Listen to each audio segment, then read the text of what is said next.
નડિયાદ શહેરમાં ભાજપનું જ શાસન ઘણા વર્ષોથી ચાલી રહ્યું છે, પણ પાયાની સુવિધાથી અહીંની પ્રજા વંચિત છે। નડિયાદમાં ચોમાસું ગયે ઘણા ટાઈમ થઈ ગયો છે, ત્યારે અહીંના રોડ રસ્તા બિસ્માર, વાહન ચાલકો, સિનિયર સિટીઝન તેમજ બાળકોને મોટી મુશ્કેલી વેઠવાની નોબત પડી રહી છે। અહીંના સ્થાનિક ધારાસભ્ય પંકજ દેસાઈએ જણાવ્યું કે રોડ રસ્તા રીસર્ફેડ કરવા માટે 1.5 કરોડ ફાળવી દીધા છે। આ કામ આ સમયે R&BD ડિપાર્ટમેન્ટને સોંપવામાં આવ્યું છે। ત્યારે તેમની સાથે તેમ પણ જણાવ્યું કે વરસાદી માહોલના કારણે લેબર વર્કર મળી શક્યા નથી। રોડ રસ્તા તેમજ જ્યાં જુઓ ત્યાં ગંદકીના ઢગ જોવા મળી રહ્યા છે। ત્યારે સ્વચ્છતા હી સેવા ગાંધીજીના સ્વચ્છતા અભિયાનના પણ લીરે લરા ઉડી રહ્યા છે। નડિયાદ સંતરામ મહારાજની સાક્ષર નગરીને કલંકિત કરતા ભાજપ શાસકો સામે અનેક સવાલો ઊભા થઈ ગયા છે। ત્યારે પ્રજા હેરાન પરેશાન છે, ત્યારે કોરોનાએ ફરી દસ્તક લીધો છે। તો આ રીતે અંકુશમાં લેવાશે કોરોના? માત્ર કાગળ ઉપર જ કામગીરી કેમ? નડિયાદ કાર્યપાલક ઇજનેર સાલ્વીની ઓફિસ ન હોવાથી ટેલિફોનિક ચર્ચામાં થોડા સમય માટે રોડ રસ્તાનું કામ શરૂ થશે તેવું જણાવ્યું હતું। ત્યારે આમ ધારાસભ્ય પંકજ દેસાઈની ભાષા અહીંના કાર્યપાલક ઇજનેર સાલ્વી બોલી રહ્યા હતા કે આમ પ્રજા પીસાઈ રહી છે, તેમજ અધિકારીઓને ધારાસભ્ય નજારો જોઈ રહ્યા છે।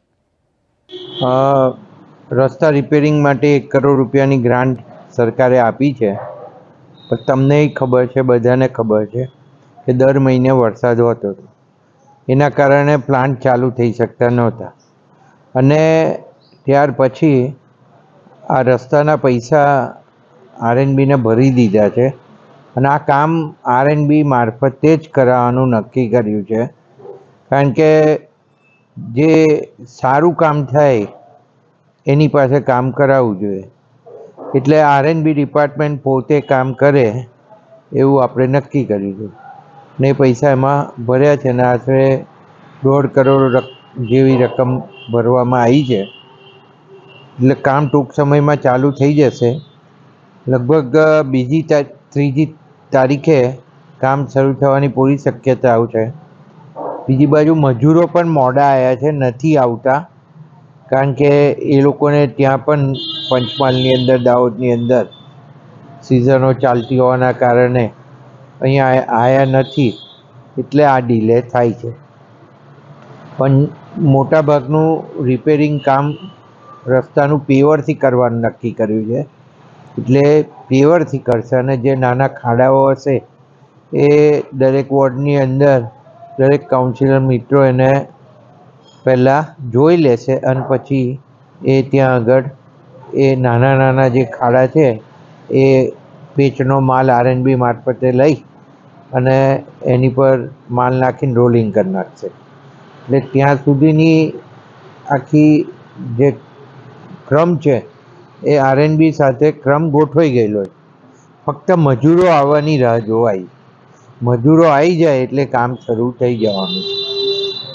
બીજું, પ્રજાના પૈસા વેડફાય નહીં એ જોવાની ફરજ પણ અમારી છે, અને અમે જોડે જ્યારે સાથે રહીને કામ કરતા હોય બોડી સાથે, તો નગરપાલિકાની બોડીએ પણ એ જ રીતના આગળ વધી રહી છે કે સારું કામ થાય।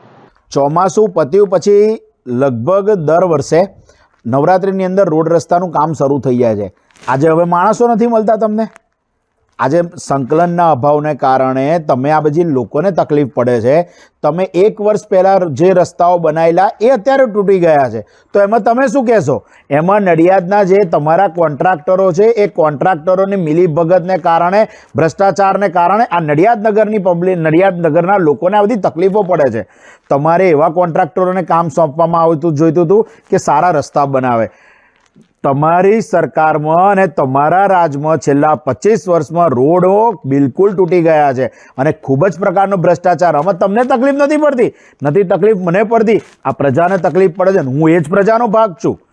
અમે 25 આવેદનો આપ્યા છે છેલ્લા 6 મહિનાની અંદર, ને લેખિત પુરાવામાં મારી પાસે છે, બરાબર? આ રોડ રસ્તા માટે અમે સતત જાગૃત છે, કારણ કે જ્યારે જે પરિવારનું એક સભ્ય પડે છે ને અને હોસ્પિટલ જાય છે ને ત્યારે તમને ખબર એની ભાવના નથી પડતી કે શું પરિસ્થિતિ થાય છે. માટે આ રોડ રસ્તા માટે નડિયાદ શહેર કોંગ્રેસ જાગૃત છે અને એ જ જાગૃતિના કારણે આ રોડ રસ્તા બન્યા છે. તમારા 1 કરોડ રૂપિયા પાસ થયા છે, 2 મહિના થયા, બરાબર છે. 2 મહિના થવા છતાંય તમારા હજુ આજે રોડ રસ્તામાં સંકલનના અભાવના કારણે રોડ રસ્તા બન્યા નથી. તો તમારી આટલી 25 વર્ષના શાસનમાં, 25 વર્ષના નડિયાદ નગરપાલિકાના શાસનમાં તમે ફેલ ગયા છો એવી સાબિત થાય છે. અને હું એનો જ આક્ષેપ કરું છું કે તમારે લીધે જ રોડ રસ્તા તૂટી ગયા છે.